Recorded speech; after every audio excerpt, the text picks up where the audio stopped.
Premier League commentary on the show this evening. It has been a long time coming, but Liverpool get their hands on the Premier League trophy this evening.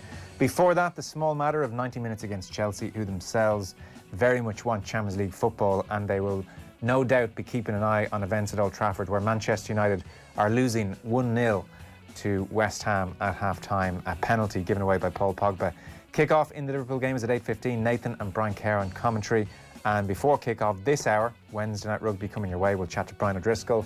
The Lions 2021 fixtures confirmed this week, and this week, next year, the first test will be upon us. So we'll get Brian's thoughts on what the likely 15 is and what prep time for a Lions tour is like. It's not a starting 15 stacked with Irish players as things stand. Brian O'Driscoll coming your way this hour. 53106 is the text number. We're at Off the Ball on Twitter. Richie McCormick, hello to you. Hey Joe, you well? Very well. Nathan Murphy, it's trophy presentation night. Hello to you. He is not there yet. There goes my intro. There goes my intro, Richie. We'll get Nathan Murphy. He's getting ready for the sing-along tonight, Joe. That's what he's doing. Yeah. You've heard of the music. You've heard of the music that they're going to inflict upon the people who are lucky enough to be attending Anfield tonight. This from James Pearce of the Echo. He wrote earlier on saying the LFC players have picked Kanye West's "All of the Lights," a popular tune in the dressing room, as the music to be played as they woke up to collect their medals tonight. Then the trophy will be lifted to Coldplay's "A Sky Full of Stars." Wow. There we are. Mention a Kanye. I did, and this is not even remotely funny. This is like it's kind of terrible watching. He's not a well man. What looks like an absolute breakdown happened before everybody's eyes at the moment. It's shocking. Like I don't know. Somebody needs to intervene or get a hold of him, but it's grim at the moment. Yeah, I think they are. I think they are at the moment. I think the word coming out from the family was that he's going to be taken care of, at least from a medical point of view, for the next couple of weeks, and probably best for everybody that the head is laid low on his behalf. Yeah, absolutely. Nathan Murphy, I'm told you're here. Good evening. Good evening to you. So it's Premier League presentation night. Have you taken some Manuka honey? Are you ready to go? Oh, I'm ready. I'm going to be going all out at around about 10:30 tonight. Have you prepped the line for when he lifts the trophy? No, you just got to be natural. React. Just got to react, you know.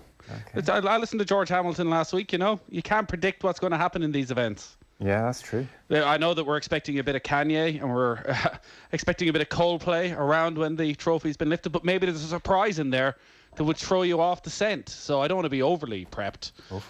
Jordan Henderson lifts the Premier League trophy. Pow! Fireworks go off. 30 years of pain. What line do we want Nathan to read out? 53106. Yeah. As always, if you could do our job for us, we would really appreciate it. Yeah. I'm watching some footage at the moment. The Liverpool's team bus has just arrived, and nothing sums up Dejan Lovren more than he's wearing his mask under his nose. Yeah, it's one of the classic errors. Peak Dejan. Yeah. So a few bits and pieces going on this evening. Manchester United are 1-0 down, so Chelsea will be keeping an eye on that. Paul Pogba giving away a penalty, not great at all from Pogba. Gary Neville called it embarrassing. He handled the ball, pretended he hit his head, and West Ham duly converted the penalty. So that is the state of play. 48 minutes on the clock. Second half just underway.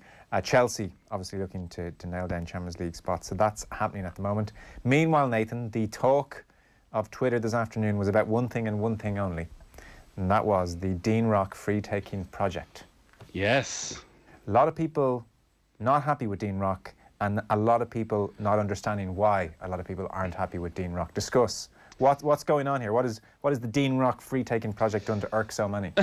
What is the Dean Rock free-taking project? So, Dean Rock, obviously recognised by many as the finest free taker in the country, certainly has proven it time and time again under pressure. I saw this coming out at the end of last week without any fees involved. There was a flyer doing the rounds online where it said the Dean Rock free taking project accelerates your progress by becoming obsessed with the detail and learning how to cope with pressure.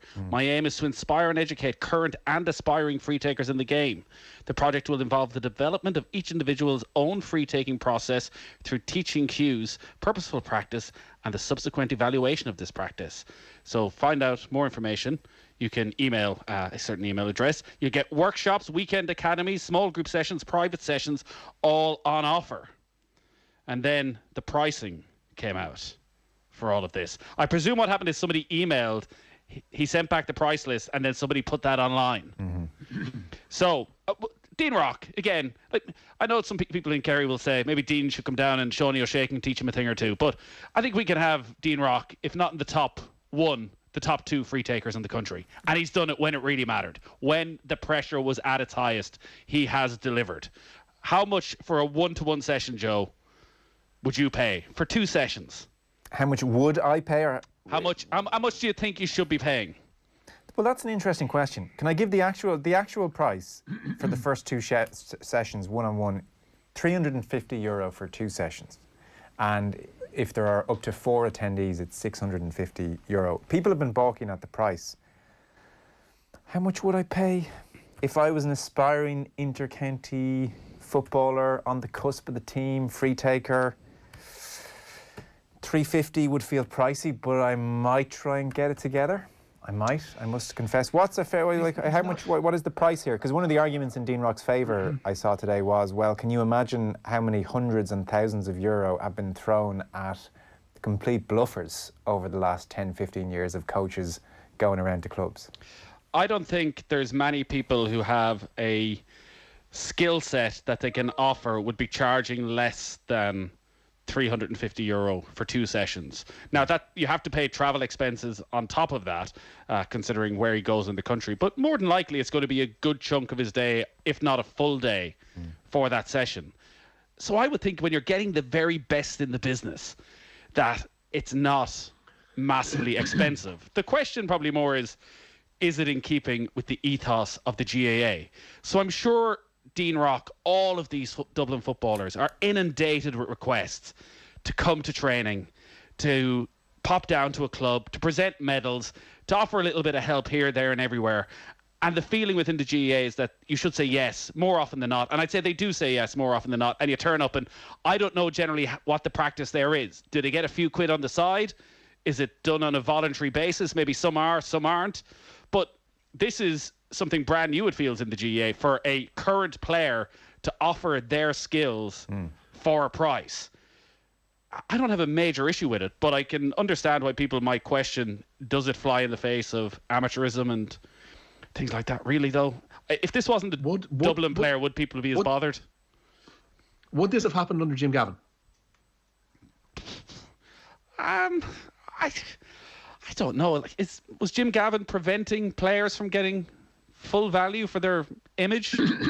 Well, how often did we see during the 5 years a player going out and putting something like this out there, putting a coaching seminar for cash out there into the ether? But you can't say that's necessarily down to Jim Gavin.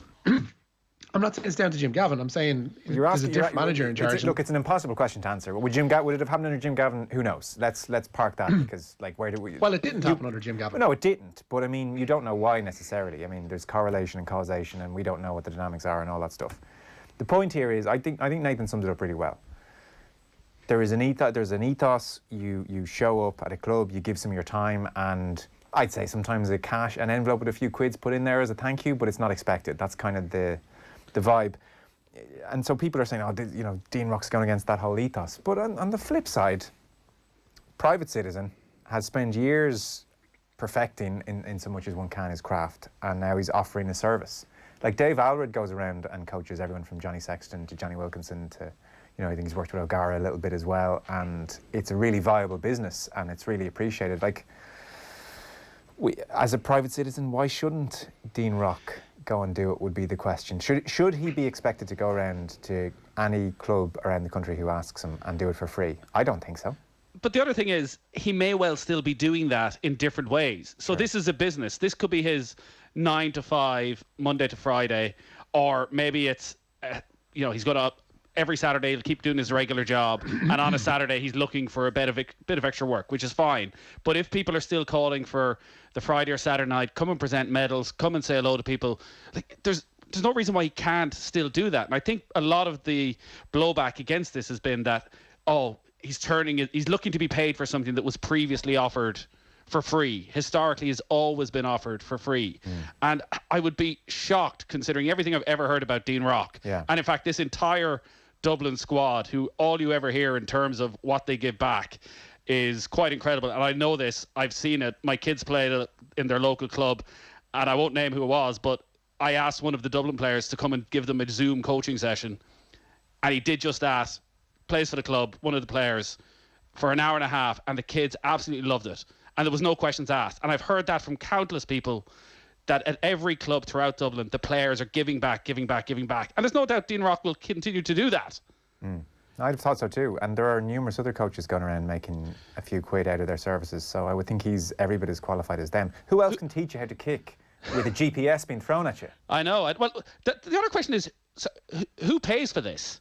So Yes, okay. who is the target market? Is it parents who are looking at their 16-year-old son who's very talented? And look, obviously now at this stage there's scholarships and offers with various colleges that, you know, if you're an exceptional athlete, does being an exceptional free taker bring you to a different level? So is it parents? Is it clubs who are obviously looking to bring on maybe 2 or 3 other players, and as you can see, you can have a few of them in for a session at a time? Or like, could you end up in a situation where some of the so-called weaker counties are asking Dean Rock to come down and take their free taker for a specialist session? Yeah, who knows? And what's next? Like, who's like Stephen? Imagine the value of Stephen Cluxton in kickouts. Yeah. Well, and we also have to say, I mean, that price list, we could all be on the end of one great fraud here, that someone's put this out and it's just gone viral, and it mightn't even be the case. So I guess Dean Rock is sitting at home going, I'm doing what? Yeah, I know. It's a distinct possibility. Okay, Richie, bad news. Our out time here is 7:17, which leaves us 3 minutes for the news round. With thanks to Gillette, we don't just play the game, we change it. Gillette made it what matters. So sorry about this. We've gone over time there. We've gone heavy on Dean Rock. Where do you want to start, or what do you want to bring us? Manchester United manager Ole Gunnar Solskjaer has kept faith with under-pressure goalkeeper David De Gea. The Spaniard started in goal for tonight's game with West Ham at Old Trafford. Into the second half there, currently Manchester United 1, West Ham 1. As you mentioned, that Mikel Antonio penalty in first half injury time, putting West Ham ahead. Mason Greenwood, after some nice play on the edge of the box with Anthony Martial, has levelled for the hosts. Anfield set for a party without guests tonight. Liverpool will finally get their hands on the Premier League trophy to the tune of Coldplay after their game with Chelsea, which is coming up live. West Brom, Brentford and Fulham all go into tonight's final round of championship games with hopes of automatic promotion. West Brom are in the box seat, needing to better Brentford's result against Barnsley as they face QPR. Fulham need home defeats in those games and a win of their own at Wigan. Wigan themselves are hoping to avoid the drop. Their goal difference is such that a win over Scott Parker's side will see them negate their 12-point penalty introduced as a result of their administration. More than 55 SSE Electricity League games and FAI Cup matches will be broadcast on the FAI's new streaming service, which was launched today, Watch LOI. The association will cover all production costs of all revenue generated by the service will go to the clubs who must play all of their matches behind closed doors. The Premier Division season will resume on the 31st of July with the early evening meeting of Derry City and Sligo Rovers. The FAI say that season passes will be available for €55, while fans outside of Ireland will have to pay €69, and there will be an option of buying match by match basis. Meanwhile, Linfield manager Pat Fenlon told OTB Sports this morning that the All-Ireland League proposals need to be taken seriously, and the Aviva Stadium will host the remaining provincial games in the Guinness Pro 14. Munster will face Leinster on Saturday evening, August 22nd, while the following afternoon we'll see Ulster play Connacht. The next week there'll be a Saturday evening meeting of Ulster and Leinster, with Connacht and Munster clashing the following day. The semi-finals will be played on the weekend of the 4th to the 6th of September, and the finals on September 12th. And in golf, Jonathan Caldwell, best of the Irish on the opening day of the British Masters. He shot a 4 under par round of 67 today at Close House. 2017 winner Paul Dunn is level par, while Cormac Shervin finished on 2 over, as did Gavin Moynihan, in fact. And David Law of Scotland is the clubhouse leader on 7 under par. Texting, how much is Richie charging for a broadcasting masterclass one-on-one? You couldn't afford me. Yeah. You could not afford me. Looking at the general sense of the text coming in, there is a sense of fair play to him. Why not? He's providing a service. I'd be tending to agree with that, I think. Absolutely. Teams in from Anfield, Joe, by the way. Liverpool at full strength. Everybody who is available that you would expect to start is starting. And for Chelsea, they've left the likes of Tammy Abraham, Andreas Christensen on the bench. But they're pretty much putting out their strongest 11 as well. So there is a game of some importance, particularly with what's happening for Manchester United right now, as well as that title presentation to come. Well, as Richie said, it's 1-1 at Old Trafford now. Mason Greenwood's equalised for United, 57 minutes on the clock. Nathan and Brian Kerr on commentary this evening from 8:15, and we're talking to Brian O'Driscoll next. The News Round on Off the Ball. With Gillette. We don't just play the game, we change it. Gillette, made of what matters. Time to change that lumpy old sofa or dreaming of a new comfortable bed for a better night's sleep? At Harvey Norman, we've got big deals across our huge range of furniture, bedding and homewares, with sofas from just €389, dining tables from a low €179, Irish-made mattresses from just €129.